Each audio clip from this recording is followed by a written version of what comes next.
It's really something super fantastic here. You couldn't ever imagine this. Roger, we know about that. Could you go the other way? Go back the other way.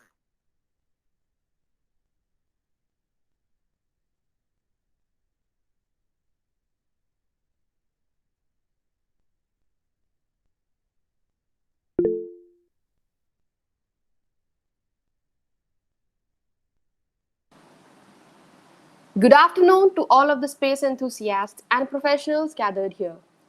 My name is Pallavi and I am your host for this session. I welcome you all to the Global Space Summit 2021 organized by SDNX and Helium Learning Labs. This year's theme, the role of space education and research in emerging nations, was adopted to put a spotlight on the space activities in the emerging nations and to empower them further. We expect that throughout the summit, the students and young professionals can get guidance with their education and career. SDNX Foundation was established in the year 2013 with the purpose of making space accessible to everyone through its initiatives and educational projects. Helium Learning Labs, who are our organizing partner, are an edtech company that aims to establish a world-class digital space school to fill the gap between space education and space industry, to train students for future space workforce. Our speaker for the session, Mr. Bram de Winter, is a graduate student of Planetary Geology at VU Amsterdam in the Netherlands.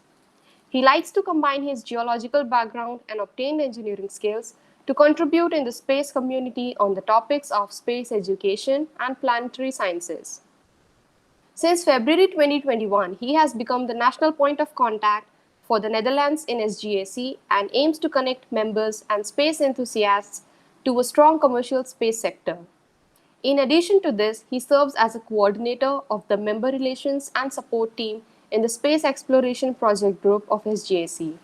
He has authored around 10 conference papers, worked in the European Moon Mars Working Group at European Space Agency, and he was a student coordinator at the VUSC team at ESA Labs Igluna in 2019. Now, without any further of your time, I would like to hand over the session to Mr. Bram to take us through his work life. Thank you very much, Pallavi, for the introduction. And I will take you to presentation. I will start it up.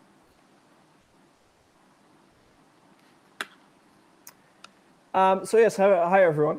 Today I would like to take you to my presentation about the Netherlands and the role of space education and research in the country that I'm representing.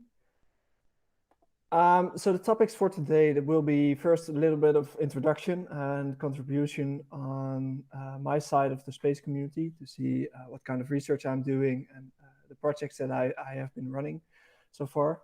Then I would like to take you through an introduction to the space community in the Netherlands to give you some idea about what is happening in the Netherlands, what kind of institutions, what kind of companies.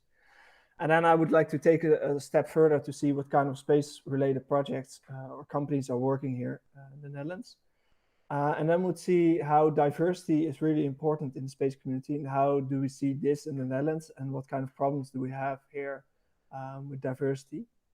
And last but not least, I will also take you through education and see how education is really important for progress. On the left side, I already put a picture of STEC, something that will become common in this presentation. This is the technical center of ESA, European Space Agency, that is located in the Netherlands. So first, a little bit of myself. I'm born and raised in a little city called Leiden. Leiden is also the host city for STEC, which is just a little bit more to the sea compared to Leiden. And I currently study in Amsterdam, which is quite close to Leiden. So for my academic background, I started with also the bachelor and master's of the earth sciences, or graduate or undergraduate in earth sciences in VU Amsterdam, which is, we have two universities in Amsterdam. This is more to the south of in Amsterdam. And additionally to my science courses in earth sciences, I started to take up some engineering courses to see how I can bridge gaps between scientists and engineers, because I see they sometimes talk two different languages, and as a scientist, I also want to understand what engineers are saying. So in 2018 and 2019, I became a project coordinator for a project in the ESA lab.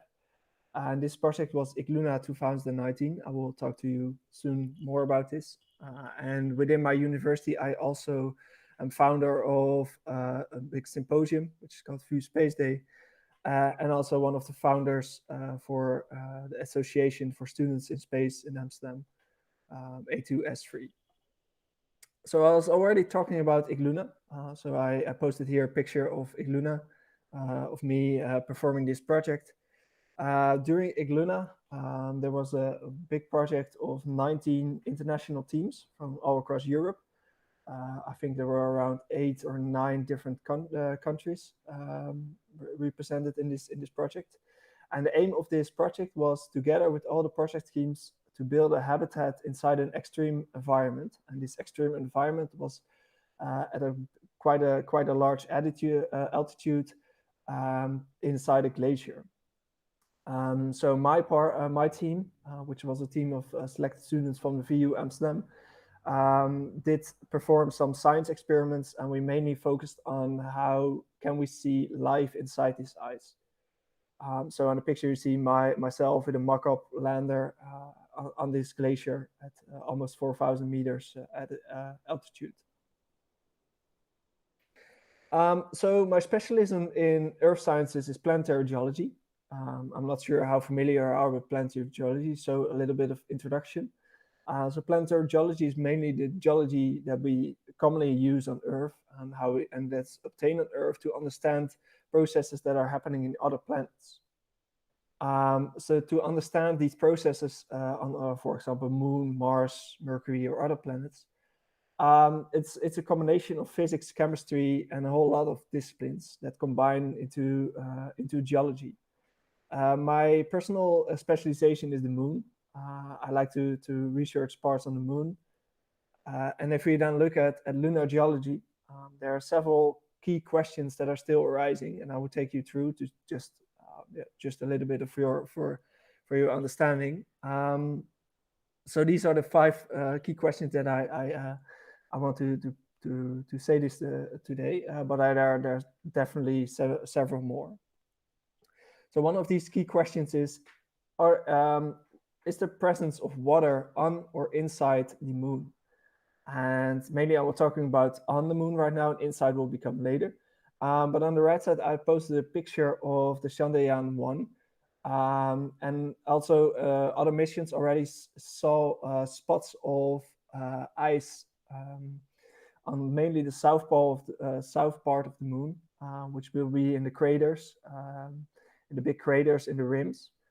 There's still a lot of questions about what is the amount of water ice on this Moon. Is it always present? Can we use it later? These are the questions that are quite important if we want to do exploration on the Moon, and especially if we want to have a sustainable future on the Moon. This was also one of the questions why IGLUNA was formed, and there we could see how we could use this ice for habitation. Because this ice is quite good to protect yourself against radiation, which is a key question into wanting to live for quite a long time on the Moon. Second question is the timing of the Moon formation. There's quite a lot of uncertainties about what is the timing of the Moon formation and when did the Moon form? Because they measure these things about crystallization times of several minerals that were present in the Moon and are found in samples. But these minerals do not give one singular event. That's why we still have a range of the timing of the Moon formation, and it could be quite important also, especially for the history of Earth, since the Moon it definitely has formed from the Earth. It also tells something about the history of the Earth. The other key question is still is that we see on the moon is that there's quite a thin layer of crust. And this crust consists of a mineral called pyroxene. And we see that compared to models, how we think the moon has crystallized, this layer is quite thin. So then we need to find the answer, why is this crust so thin? And one of these things that could be really important is the water content in the moon. So some authors like Lin et al. From 2017, that research was also done at the VU Amsterdam, performed experiments with water inside these samples. And as you see that the water content definitely has some influence on the crustal thickness. Then the second question that also I'm personally always thinking about is, if you do see the moon, it doesn't look on the surface quite homogeneous. So there's quite an uneven distribution of these basalts that are the black spots on the side. Why is there so even distribution? And the fifth question that I think is quite important, and where geologists take quite a big toll, is can we use these resources that are on the moon for our habitation, which is also called in situ research utilization, or ISRU in short. And what are the properties of the rocks and the things we can find on the moon, and how can we use them? And there's really a big research going on in this topic. So for my personal research, and then I'm now looking at my bachelor thesis, I looked at the crust, and one of the main things is that it's missing volatile elements that should be in there, something like bismuth and thallium, really small elements you're not used to hearing. And these elements tend to be quite volatile and disappear basically when you're melting. So we saw in experiments in the cylinder press that you see on the left picture in the bottom. We used the cylinder press to replicate the conditions inside moon, and we saw that these elements quite iron loving and actually could be in the core. So that could be explained. Could be explaining these missing volatile elements, and could be maybe already tell something about the conditions where the crust has formed. So these experiments in the cylinder press are performed for Moon, but also for other planets, where we can replicate basically the composition, but also the pressure and the temperature. So for my master thesis, which I'm actually starting quite soon, I'm looking at the problem which I already told about, is the amount of crust, so the thickness of the crust. And I think that not only water should be a variable that could limit crustal formation, but possibly also other elements like aluminium or calcium. So that's where my thesis will be going about, is to see how we can solve this problem, maybe with other chemical compositions. So now going on to introducing the Netherlands. Netherlands has around a population of 70 million. It's quite a small country in Europe. It's located along the sea. Most of our country is actually below water. It's quite a special country. So we quite have a big economy. And the space sector is around 600 million, and we have around 70,000 workers employed in the space sector. Most of them are working in the commercial sector, that is building around the institutions or the facilities that ESA has. It has been a core member of ESA since the day it has started, and currently we don't have any active astronauts. We had 2 active astronauts in the history. One of them is in the pictures. That is André Kuipers. He has been, I think 2 times to space. So if I'm talking about institutions, what kind of institutions can we find in the Netherlands? And then you already see one kind of little bit of a problem that the Netherlands has, is that all these institutions are located in one singular space, and that is the green square that I put in the map. So in this green square map, you can find the ESA Technological Center, or ESTEC, which is the biggest location of ESA. Next to it, it will be building an NL Space Campus, which will be basically a combination of companies, commercial companies, and a combination of faculties from the universities of Leiden, Delft, and Rotterdam.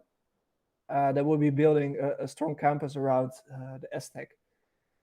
Then we also have the Netherlands Institution for Space Research and the Netherlands Space Office, which are still now located somewhere else. The Esron is in Utrecht, in the middle of the country, but is now moving towards Leiden to also be closer to ESTEC. And then we have all around the country, we have universities that are working in the space sector, mainly the technical universities of TU Delft, which is a main player in the aerospace and space engineering, but also the technical universities of Eindhoven and Enschede. And then we have the normal universities of, for example, Leiden, Amsterdam, or Rotterdam. The commercial sector is mainly focused on satellites, the design, manufacturing, but also the manufacturing of high technological equipment for these for the commercial satellites. Then we have a large companies working on satellite applications, so how to use data of satellites, and mainly in Earth observations, and for example, use them for agriculture or climate change or something like this. Companies like VanderSat are working in this. Then we have multiple high-tech rocket manufacturer companies. There's a large department of Airbus in our country, and also companies like Safran. And then we have a lot of small startups around ESA Business Incubation Center, which is a center that ESA provides space for little companies to start. And every year, some of the little companies are graduating from this center. So the role of Netherlands within ESA is already a founding member, and then it also hosts technical center. On the left side, you see a picture of one of the test centers of ESTEC, and this is the center where they test antennas and communication material. Financially, the Netherlands is not really a big contributor in ESA. We do not spend, the government of the Netherlands does not spend a lot of money in ESA. And in ESA, it works as how many money you contribute into ESA. Then they give you several amount of employees and also responsibilities. And one plus side is also mainly the countries that are contributing the most to also get the most astronauts. So that could be also one of the reasons why we don't have an astronaut right now. So within the ESA structures, you see that this is a space agency of multiple countries. Almost every country from the EU has been part of ESA. The country itself determines the financial contribution, and the more contribution, the more countries and return investment they will put into your country. So this is a bit of a complicated system with ESA. It leads to it's together cooperation between these countries leads to a stronger position in the world market. However, ESA is also known to have some problems with political situations, and also the contribution with it from countries can be quite variable. So then we move to the role of education in the space sector. And what I observe now is that the space sector has quite a limited and narrow entry point into the space. There are only several education backgrounds that you could have to join the space sector. And you need to be very specialized to move into the space sector, at least what I see now in Europe. So education from now really tries to lead to this point where you can have your entry into the space sector. However, it really struggles to accomplish this because it gets more specialized and more specialized. And therefore you see, at least in Europe, you see that the secondary studies outside university are needed in order to join the space sector. And in case of secondary studies, I was talking mainly about, for example, the International Space University. So you see that there's quite, there already in these entry points, there's quite a gap in space education, but you also see there's large variations between engineering and science. Both they have their entry points towards the space sector, but they're quite separate from each other. And I think in order to really work efficiently in the space sector, you need to combine these sides and have engineers also understanding scientists and scientists understanding engineers.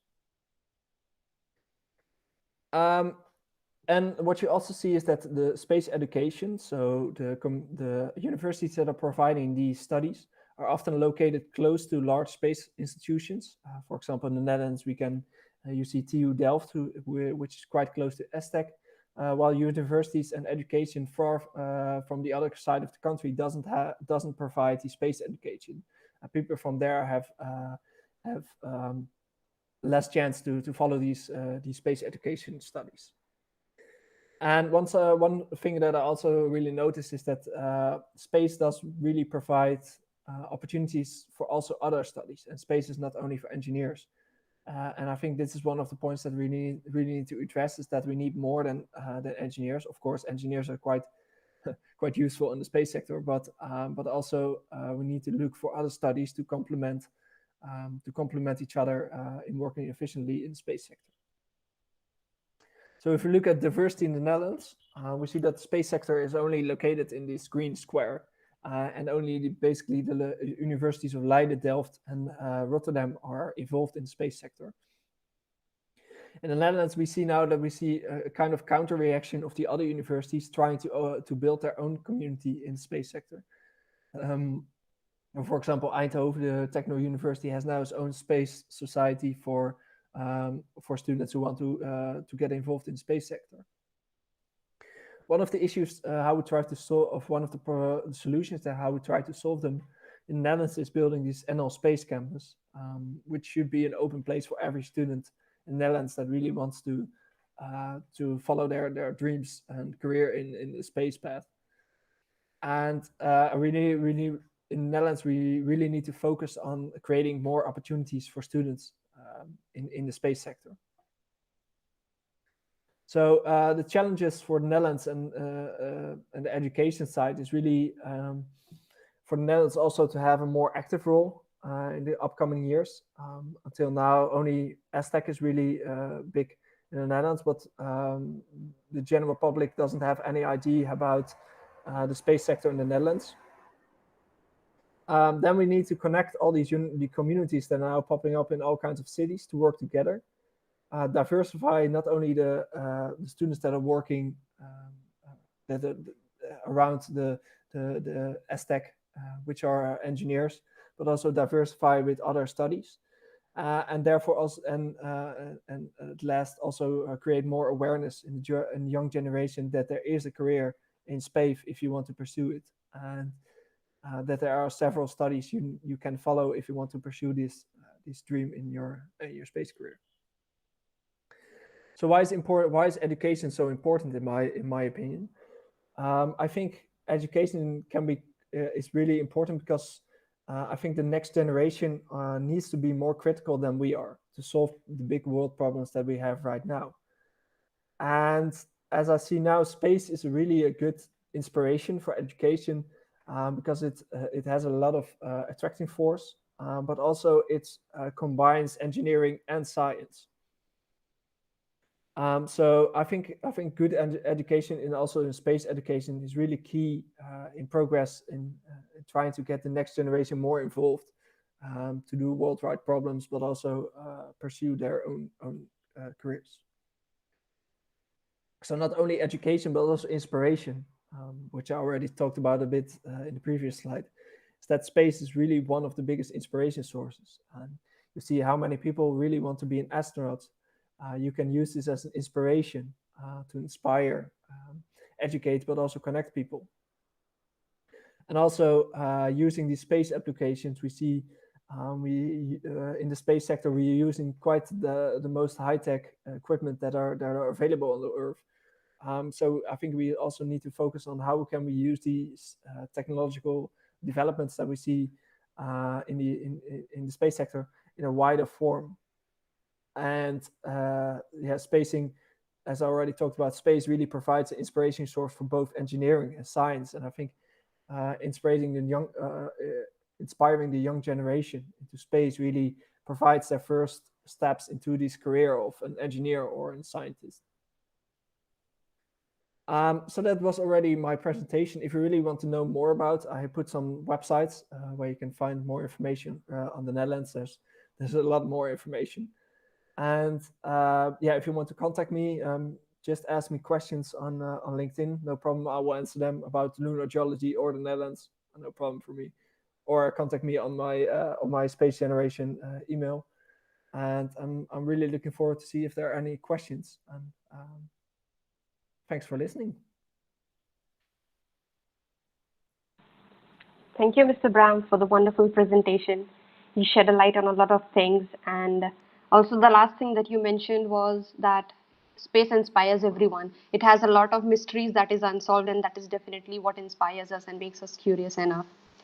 So the next session we'll be heading on to is the interview session, and I'll be just asking you some questions.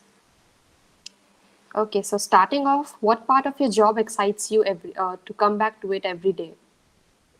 What excites me every day is, as I already talked about, also with inspiration. I think what really excites me is to solve uncertainties. Space is one of the things that has the most uncertainties possible, and I'm not talking about engineering uncertainties, because that is more risk related, but also scientific uncertainties are more like the unknown, and getting into studying something it's not known before, and that really excites me, and really pushes me forward to work every day and study every day for planetary geology. Yeah, that is true. And what do you think is the importance of sending humans to space or any other space body? As I know, I will give two answers to this question. It's a good question. The first answer will be really related to lunar geology. And lunar geology, of basically geology in general, is that we don't have enough samples right now to study everything. We only have samples from really specialized locations where Apollo has landed. Yeah. And there's only several amount of kilograms possible. Yes, we could send a robotic instrument towards Earth to collect samples. But I believe that sending a geologist, mainly specialized, really could give also more detail on the samples that have been taken from the Earth. So that's important. And the second question, the answer that I want to give you is, I think sending humans to space also inspires the other generation, and provides something really exciting for a career path.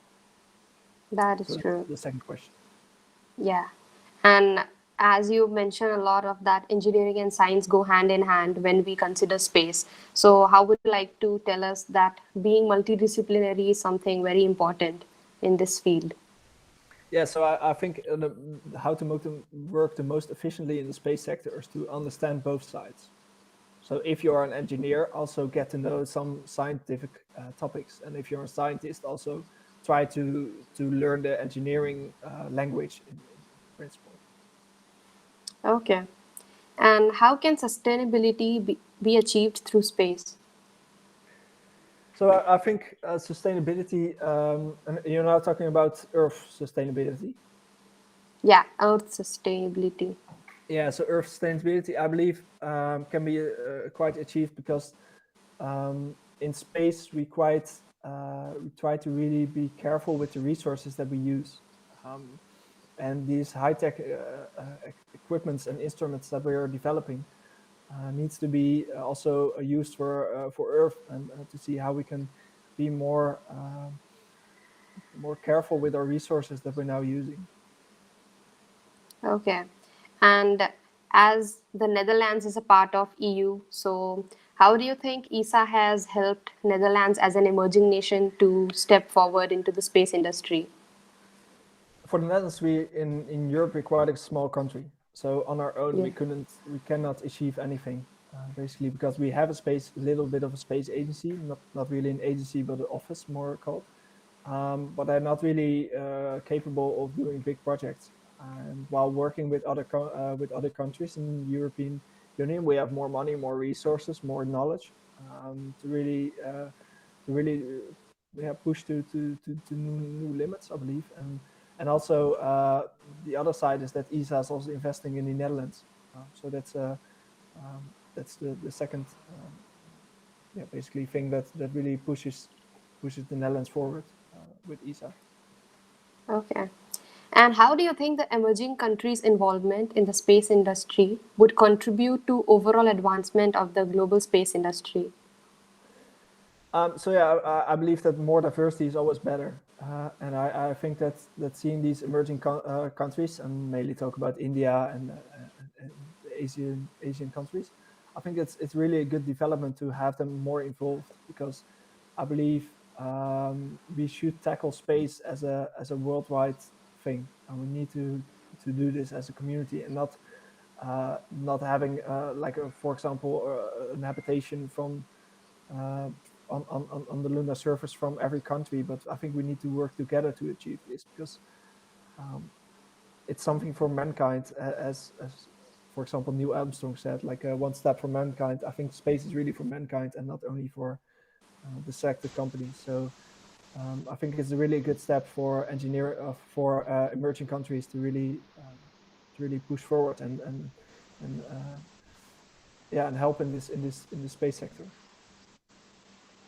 And how important it is like to introduce the space industry to the young generation right from the beginning, like right from the school. I think it's quite important, because both the space, if you see the space community has both scientific and engineering, so you're pushing forward two different things. And I think you can also already introduce some worldwide problems with space, because you see them. And I think space is a really big inspiration, and being, for example, an astronaut or going to space is really one of the biggest dreams of a lot of young generation people. And how is the government of Netherlands helping in promotion and bringing reforms in the space industry? So the government of the Netherlands is not really that active in the space community. Okay. It's especially if you look at in European countries, there are countries who are more involved in the space sector. The Netherlands doesn't spend a lot of money and resources in the space sector, but it provides, for example, now the new idea is to build this NL Space Campus to see how we can get more involved in this one, in the space sector. So that is one of the projects where the government is really pushing forward the space sector. But it's not as dominantly as, like, for example, France or Germany or other countries in our. Italy is also one of the major players in the European Space Agency, but the Netherlands is not really that big, and the government doesn't spend a lot of resources on it. Okay. And what will the future look like from a space professional perspective? So you're now asking me for what I think is the future look like. Yeah. I think first of all, the commercial sector becomes more important. I think Yeah. they're really pushing forward, and I think this is also a really good thing because this commercial sector is not limited to only one country or one continent. So there's also a big opportunity for emerging countries to step in this role. And I think we will explore more outside our Mars or the moon. I think we will get the exploration will become further. Yeah, and I think the especially the upcoming years will be quite a important years in the space sector, because I believe this is almost like the beginning of the second golden age of space, because there's so many initiatives and so many things going on. I even myself cannot keep track of all the things that are happening and things are launching right now. But I hope that the future would look that we have global cooperation in space. That's one important thing. I think we don't need any rivalry between companies and like a race who gets the first to Mars or something. I don't think we need that. I think we need cooperation to achieve these. So I hope the future looks bright, but I think the upcoming years will become really important. Yeah, so being an emerging nation, how important is privatization? Well, with privatization, I think you're not really limited to your political situation. And you see that in private companies in, for example, US, that they get, how do you say, it's easier for them to achieve something. So I think it's quite important because you're now not limited on something like what your government wants, but you're more on yourself, and you can. I think it's quite important. Yeah. And how does space research and development help our planet Earth? So that's, I think, one of the questions you already asked before, is that the technology that we see are used in the space sector. I think this high-tech equipment can be used in further for Earth, but also especially if I look at observation of Earth, we can use this observation of Earth to tackle these problems. For example, I have recently done a workshop on ocean pollution and problems in oceans, and satellite data is really important to tackle these problems. Okay, so we are done with the interview round. The next round we are moving on to is the rapid fire round. So we'll be having some fun questions now. No problem. Yeah. So as you are a geology major, so you've mentioned quite a lot of times that you are fascinated, you're working on the moon, the lunar geology. So apart from the lunar geology, which planet's geology fascinates you? Like if you're familiar with it. I'm really fascinated by Venus. It's Okay. a bit weird, but Venus is really unknown, and we don't know a lot of things about it. And like Mars, we already know, and it's something like the sister of Earth, but then like dried out basically. It's more complicated by that, but I call it like this. And Venus, I see it as like the extreme version of Earth, which went Yeah. the wrong way. So I think that's quite cool to investigate, and yeah, but there's not a lot of data around it. Yeah. And also, do you believe in extraterrestrial life? Yes, but under the condition of we don't know what extraterrestrial life is, in which form or what way. Can we see this? Can we observe it? I think there should be, but in which way we don't know, and we may not know. And I believe searching for extraterrestrial life is it's useful, but I'm not sure how useful sometimes. Okay, Sometimes and I think it's more fantasy than reality. that is true because we are not, that is something really unknown that we are stepping onto. What is your favorite science fiction movie or series? I don't really like science fiction, to be honest. Okay. Um, yeah, no, I'm not really sorry. I don't know. Nothing pops up in my head. Okay. And suppose you believe in aliens and extraterrestrial life and they have some conscious. And what would your first question be to them? These are some questions. Yeah, I don't believe in aliens, but yeah, some question. I don't know. Something like what do you think of us or something? All right. Yeah, I don't. Yeah, something like All this. I right. think. I would like to end this with asking you one piece of advice for the young people who aspire to work in the space industry. Sorry, can you repeat the question? Yeah, I would just like you to give one piece of advice for the young people who aspire to work in the space industry.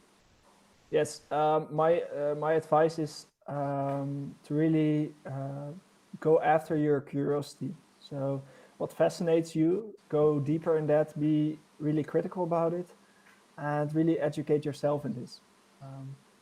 And I'm being a bit naughty because I've given a second advice, but my second advice will be also to look for multidisciplinary projects and things, and not keep like don't go into your own niche and go and do only engineering if you're on engineering and only science if you're a scientist. Yeah, like mostly combining both of them to have a broader aspect and like know Yes, more. exactly. Yeah. So with this, we are done with the session, and thank you so much for joining with us. And we wish you all the best as well with your master theses and with your other projects. And with, like, I would like thank you with from on the behalf of SDNX and Medium Learning Labs for being with us here today and sharing your views on a lot of things with us and our viewers.